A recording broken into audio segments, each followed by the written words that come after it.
Bonjour, bonjour, bienvenue sur le Cocotte Tube. Aujourd'hui, on teste, non pas rien du tout, mais la nouvelle iCurrent Gamer 750 watts Dantec. Une alimentation qui, à première vue, envoie des watts.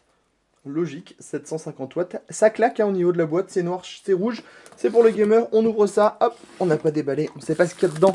On retire le plastique, on est des gueudins. Et c'est Design in California. Et ça, franchement, ça le fait pour une alimentation. Alors, l'alimentation, il faut trouver dans quel sens ça s'ouvre. Hop, le petit taquet ici. Ouf, ouf, ouf, ouf. Hop, on ouvre, on trouve un bloc, une notice, des câbles, et le bloc qui vient avec les câbles, puisqu'on n'est pas sur un modèle modulaire. On a un petit sachet contre l'humidité, le cordon à relier au PSU, la visserie, enfin voilà, un bundle classique. On va se séparer de la boîte. Toujours dans la petite housse, hein, la iCurrent Gamer. Et toujours noir et rouge qui présente plutôt très très bien de la pâte que ça tape. Alors, niveau design, on aime bien. Ventilateur 135 mm, grille spécifique, petit logo spécifique. On voit que c'est travaillé. Ici, du rouge, de Lantec. Un petit autocollant 750 watts qui tranche un petit peu avec le reste de la qualité de la lime. Ici, les caractéristiques techniques. 3 volts 3, 25 ampères, 5 volts 25 ampères et 3 rails 12 volts. Non, 4 rails 12 volts.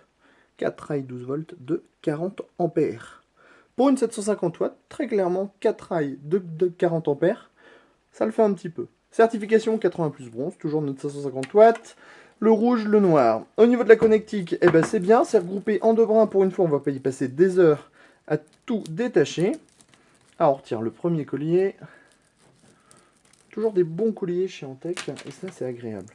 On a un 4-8 pin CPU et un 24 broches pour l'alimentation. Toujours la gaine thermo collée et un tressage plutôt très fin, signe que l'alimentation devrait bien tenir dans le temps.